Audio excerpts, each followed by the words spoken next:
Bueno, doctor Ramos, excelente tu presentación y creo que ha sido bastante provocadora. Yo creo que tendremos varias preguntas. No se olviden que para hacer sus preguntas, escríbanlas directamente en el chat. Y bueno, quiero empezar este diálogo. Si nos abren los micrófonos de los ponentes, por favor.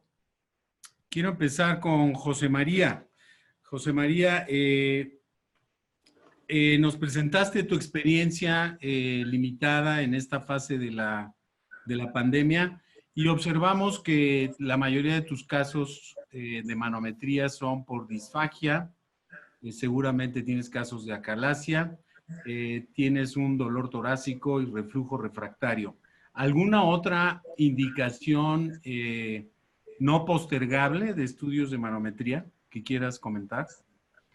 Pues no, básicamente en el momento en que estamos, creo que es importante mencionarlo, alguien lo ponía en el chat, si ya es el momento para salir o no, acuérdate que esto es fluctuante, estamos hoy en rojo y mañana en naranja. Yo limitaría muchísimo las pruebas esofágicas para disfagia, sobre todo pensando en acalasias o que cambie mi conducta. De estos casos es importante mencionarte que una de las primeras acalasias que dimos a principios de mayo, una acalasia en una gente joven que estaba progresando, incluso el día de hoy ya fue operado en este protocolo que menciona Toño. Yo no abriría mucho el abanico, salvo esas indicaciones urgentes o semiurgentes que coinciden un poco también con lo que menciona Omar Edel, ¿no? Aquí hay una pregunta interesante y bueno, la gente que nos dedicamos a la academia y tenemos unidades de enseñanza, pues la pandemia ha afectado y ha impactado en el entrenamiento y en la adquisición de habilidades y destrezas por la disminución significativa de los procedimientos de manometría, de cirugía, de endoscopía. ¿Qué recomendaciones dan ustedes para sus fellows o los fellows que están en entrenamiento? ¿Los dejan que ellos hagan el procedimiento? ¿Esto retrasa considerablemente el procedimiento y puede afectar las tasas de contagio? ¿Qué recomendaciones hacen José María, Antonio, Omar, a los fellows, a la gente en entrenamiento? Bien, en general, la recomendación que se ha hecho a nivel internacional es que los procedimientos quirúrgicos, en lo que a mí respecta, fueran llevados a cabo por el médico adscrito con dos finalidades. Una, con disminuir un poco el riesgo de complicaciones y por supuesto, también disminuir los tiempos de exposición al equipo quirúrgico. Básicamente ha sido la recomendación general. Esto se va a tener que ir variando, esto va a ser largo y tampoco se pueden suspender los entrenamientos. Tendrá que ser dinámica los cambios de opinión. Omar, en endoscopía, ¿qué recomendaciones? La recomendación en endoscopía es que los residentes no realicen los procedimientos. Igualmente, por dos motivos. Uno, para prevenirlos a ellos del contagio. Y dos, también si ellos entran a una sala de endoscopía van a requerir equipo de protección personal que pudiera ser escaso. Entonces hay que tratar de guardar también ese equipo de protección personal. El procedimiento endoscópico no solamente es un procedimiento de tipo manual, también es cognitivo y habría que fortalecer esa área. Nos preguntan, Omar, ¿por qué recomienda la Asociación Mexicana de Endoscopía que el paciente que va a ser sometido a una endoscopía tiene que usar guantes? Una de las formas de transmisión son los fómites. Los fómites son todos aquellos objetos sin vida, inanimados, que son capaces de transmitir enfermedades por bacterias, por virus, por parásitos, como pueden ser cualquier superficie, los picaportes, las sábanas, los barandales. Entonces, un paciente se puede contagiar, ya que se ha demostrado que el virus puede permanecer viable por varias horas en estas zonas. Entonces, se recomienda que el paciente utilice guantes desde que entra a la sala de endoscopía y hasta que sale. Muy bien. Mi anestesiólogo, Omar, me recomienda que cubramos la cabeza del paciente antes de iniciar la endoscopía con alguna película plástica, con el objeto de que si hay tos o diseminación de aerosoles, esto lo evite. Esto no está en la recomendación de la AMEG. ¿Tú lo usas? ¿Alguien lo utiliza? Sí, sí está la recomendación. Nosotros tomamos la idea de un médico de la India que diseñó una caja especial para intubar a los pacientes, y debido a que el procedimiento endoscópico es un procedimiento que genera aerosoles, en la asociación y gracias al apoyo de la industria farmacéutica se diseñaron cajas para proteger la cabeza de los pacientes, las cuales se han ido distribuyendo. Todavía no sabemos la eficacia de este tipo de barrera, pero en las guías internacionales sí se sugiere utilizar este equipo de barrera, y en las guías de la MEG es solamente un rengloncito, pero sí viene también que idealmente, si se cuenta con este aditamento, utilizarlo.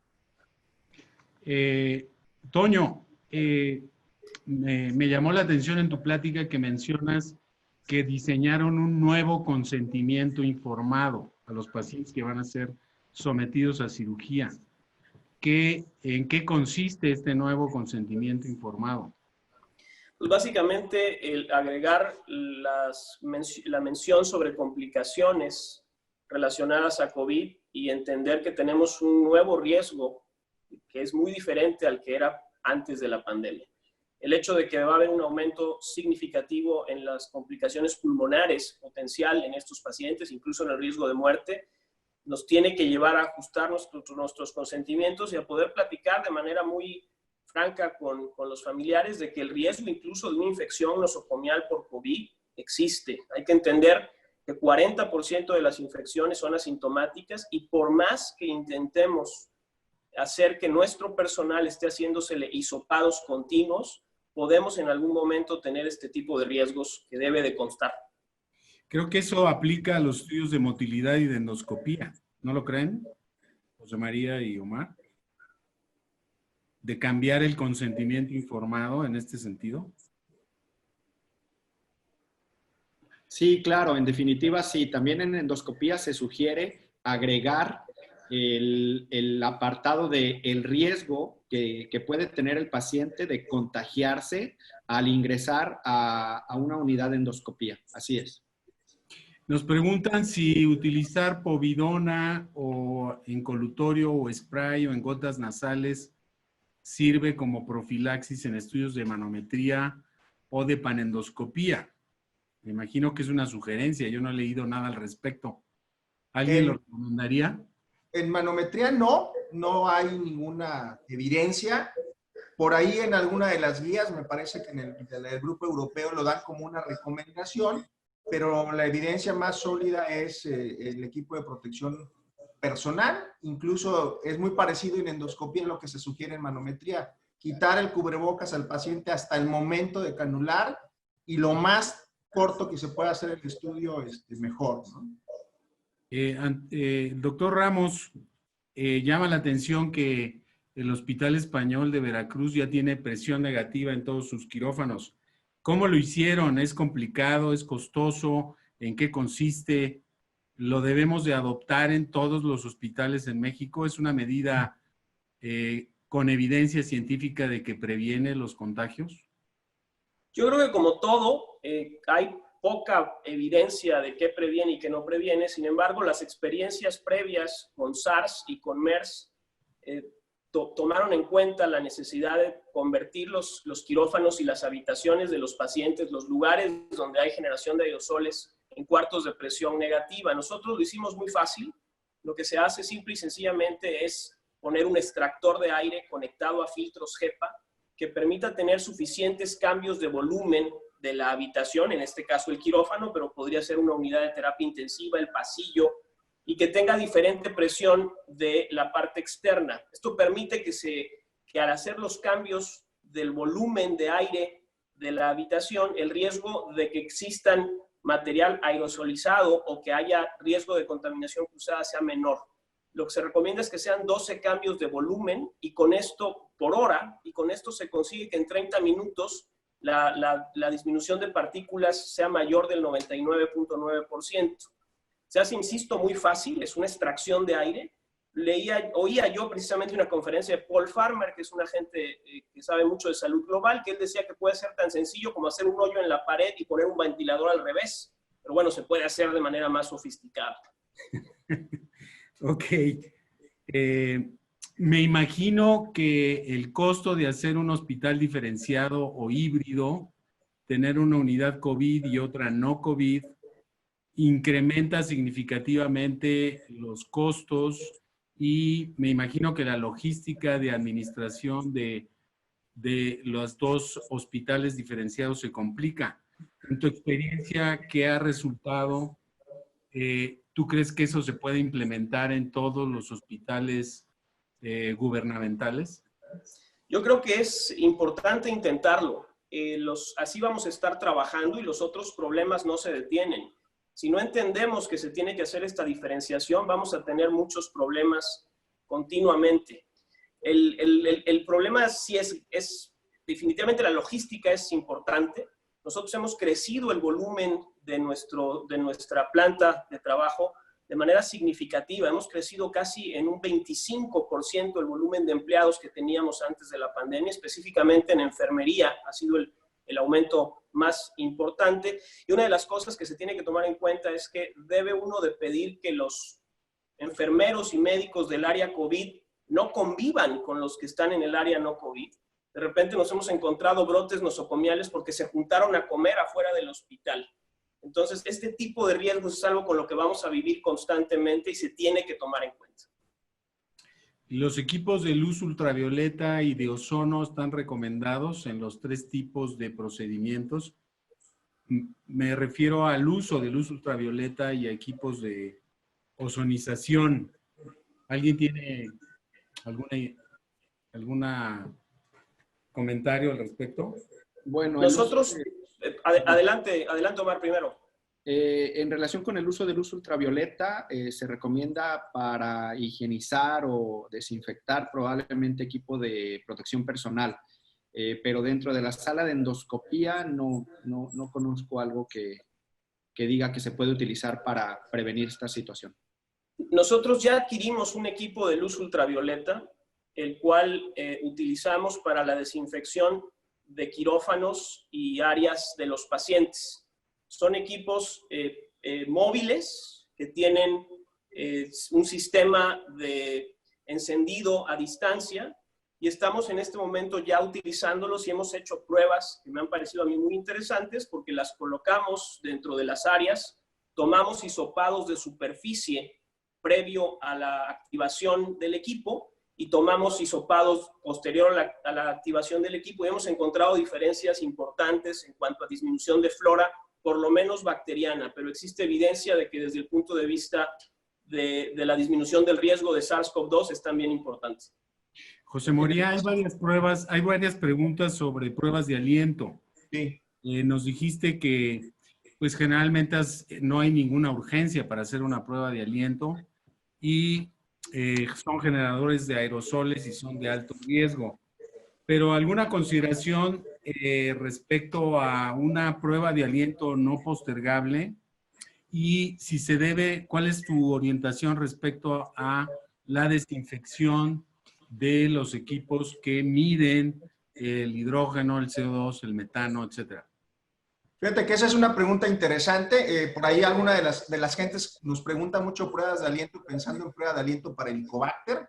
Sí. En ese sentido, tenemos un muy buen subrogado que es el antígeno fecal en materia. Entonces, yo no vería necesidad por qué hacer una prueba de aliento para erradicación. En el caso de las pruebas de aliento para intolerancia a carbohidratos, cuando hicimos el documento, que van a poder consultar de pronto, curiosamente uno de los proveedores asegura que las boquillas, que los filtros que se utilizan, que son filtros individuales, son resistentes o son capaces de filtrar SARS-CoV-2 y cada uno de estos filtros se supone que se le da a un paciente y el proveedor nos dijo, aquí está la determinación. Sin embargo, hacer una prueba de aliento en las unidades que tenemos implica tener al paciente 2-3 horas generando aerosol. Realmente yo creo que esta es una de las recomendaciones que evitaría al máximo. Los equipos pudieran ser seguros, pero el entorno no, el ambiente cerrado y tendríamos que prácticamente cerrar una sala para un paciente todo un día. Creo que ahí las recomendaciones es recordar, cambia mi práctica la prueba de aliento positiva. O sea, en el caso de que yo tenga una sospecha de sobrecrecimiento bacteriano, sabemos que la indicación sería dar rifaximirina o no, y la evidencia dice que no necesito la prueba de aliento. Tengo duda de intolerancia a la lactosa o a la fructosa, puedo iniciar un tratamiento empírico. Pues yo creo que estas sí son pruebas que van a tardar bastante. Coincide la Asociación Europea y la Americana de utilizar otros subrogados. No veo una urgencia para una prueba de aliento. Quisiera nuevamente insistir en el protocolo de estudio de un paciente que va a ser sometido a cualquiera de estos procedimientos. Entonces, nos han mencionado que para cualquiera de estos procedimientos el paciente debe tener idealmente una prueba de COVID y en el caso de cirugía una tomografía de tórax. ¿Cuál es tu experiencia, doctor Ramos, en pacientes de urgencia con abdomen agudo, que se tarda la prueba de PCR en hisopados? ¿Cuál es tu experiencia con la TAC? Nosotros hemos tenido experiencias aisladas de que la TAC parece ser un poquito más útil que la prueba de PCR. ¿Cuál es tu experiencia? Creo que concuerdo contigo, Miguel, porque el problema que tenemos es el tiempo que tardan las PCR en estar listas. Hay lugares en los que se puede tener a lo mejor en 4 o 6 horas, pero en la mayor parte de los hospitales del país esto es imposible. Nosotros hemos utilizado, por ende, la prueba, la tomografía como un subrogado y además, de todas formas, la recomendación, como les decía yo, es que ante la duda o sospecha hay que utilizar equipo de protección personal completo. Pero el tema está en estimar el riesgo, porque si sabemos que el paciente es COVID y ante los datos que nosotros tenemos de los estudios que hemos publicado, específicamente el estudio de Lancet, que demostró un riesgo importante en complicaciones, pues es algo que debe de hacerse. Nosotros estamos incluso pensando en invertir en un termociclador para poder hacer pruebas en 4 horas, porque esto es algo que va a ser continuo el riesgo. Claro. Y nos preguntan sobre esta controversia de si la cavidad abdominal en cirugía laparoscópica genera aerosoles y están comentando de por qué no cambiar a cirugía abierta. ¿Cuál es el consenso? Pues inicialmente muchas de las asociaciones internacionales opinaron en contra de la cirugía laparoscópica. Actualmente la recomendación es hacerla siempre y cuando el riesgo sea mayor, el beneficio sea mayor que el riesgo, y por eso fue precisamente que nosotros invertimos en equipos de evacuación de humo quirúrgico. Hay que entender que la cirugía abierta, si se utiliza electrocauterio, tampoco está exenta de generación de aerosoles, y estos equipos de evacuación de humo quirúrgico pueden ser utilizados durante la cirugía abierta. De alguna manera, durante la cirugía laparoscópica, los aerosoles están contenidos en la cavidad abdominal y se pueden aspirar de manera completa, pero sigue siendo un tema controversial que va a ir en evolución. Si alguien quiere comentar más al respecto. Yo quería comentar acerca de la utilidad de estas pruebas como la PCR o los anticuerpos en nuestro contexto. También recordar que son pruebas que pueden tener una posibilidad de falsos negativos. O sea, una PCR el día de hoy a lo mejor no me va a excluir. Y son de las cosas que en nuestras recomendaciones, como podrán ver, es muy útil. En España, su algoritmo decía hacerlo con base a las PCRs, pero eso no quita ese 30% de falsos negativos. Y lo que asumimos nosotros en Latinoamérica, entre el costo y la disponibilidad, es asumir que el paciente potencialmente puede tener COVID y mejor apostarle a el equipo de protección personal. Creo que eso es un mensaje importante. Hoy New England menciona esta disminución en las serologías a lo largo de 2 o 3 semanas, de tal manera que eso que pensábamos que nos iba a dar un pasaporte de inmunidad o una seguridad, tampoco es útil. Yo apostaría más por, en esta nueva normalidad, hacer todos los estudios asumiendo que nos podemos infectar o que podemos infectar al paciente. Ese es otro punto también muy, muy interesante, recordar que también nosotros somos el vector para mucha gente, ¿no? Claro. El robot, doctor Ramos, ¿algún beneficio o por el contrario, más problemas para los procedimientos quirúrgicos en esta pandemia?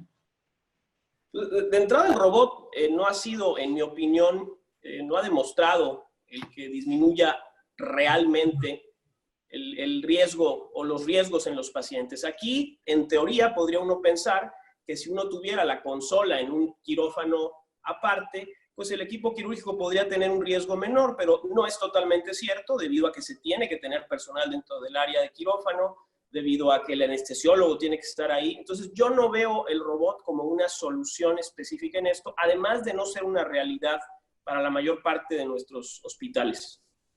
De acuerdo. Omar, nos preguntan si hay alguna evidencia de contagios de endoscopistas. Me imagino que por hacer endoscopía.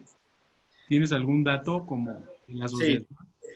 Sí, no lo hemos cuantificado.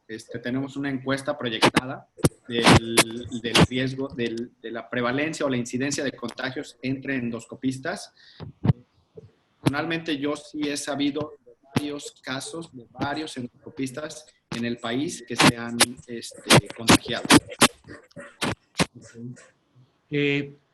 Para redondear un poquito la discusión de este diálogo en red, quisiera por favor que nos puntualizaran nuevamente en esta fase de la pandemia, que ya nos dijo el doctor Remes que estamos, según la OMS, en fase 3.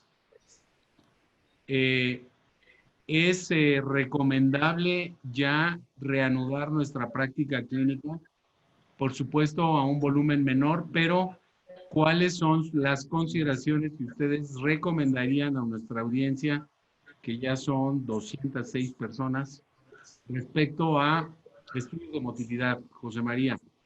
Estudios de motilidad en esta fase que vamos a durar todavía algunos meses, independientemente del semáforo que tengan en su estado, es priorizar aquellas indicaciones que sean urgentes o semiurgentes, acalasia o sospecha de acalasia, disfagia, hernia yatal, BOL que esté condicionando reflujo de difícil manejo, y en anorrecto yo sí ponderaría mucho ese paciente con incontinencia fecal, que nuestra conducta va a cambiar en base o con base a un resultado. Esos pacientes hay que estudiarlos siguiendo estos protocolos, las medidas de protección personal, que son muy parecidas a las de endoscopía, y sobre todo el manejo de la realización del procedimiento.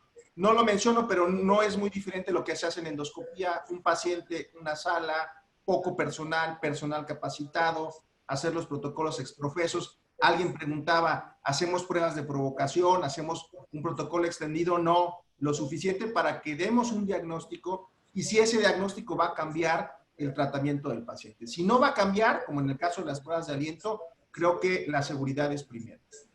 De acuerdo, Omar.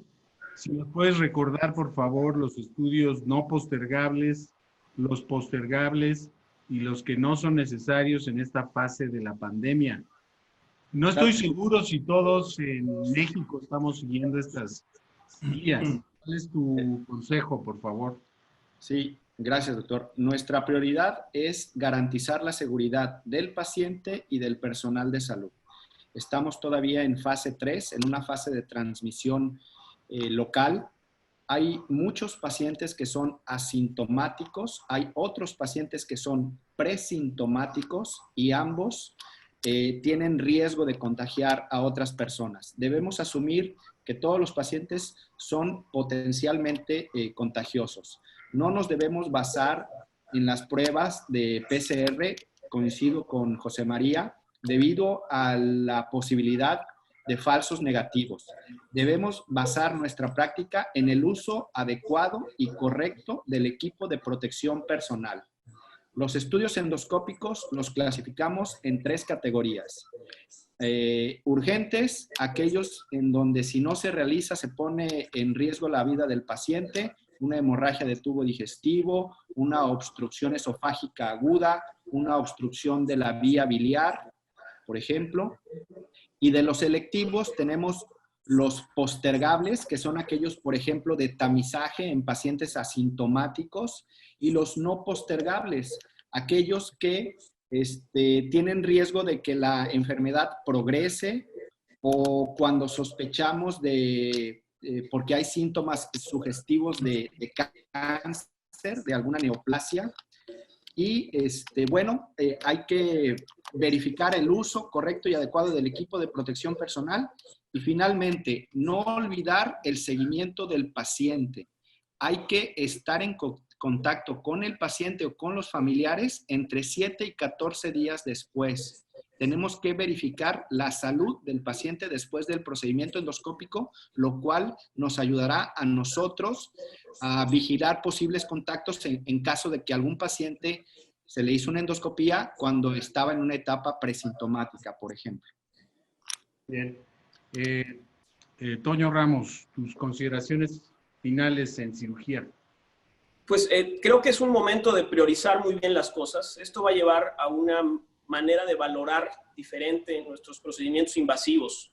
Creo que tiene que hacerse de manera individualizada, dependiendo de que en cada lugar habrá realidades distintas y habrá picos en diferentes momentos.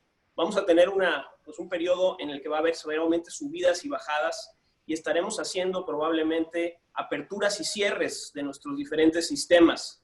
Si nosotros vemos que el hospital está en un momento crítico, pensar en hacer cirugías de alta complejidad pudiera arriesgar el no tener los recursos necesarios para ese paciente o para otros pacientes que estuvieran con infección por COVID.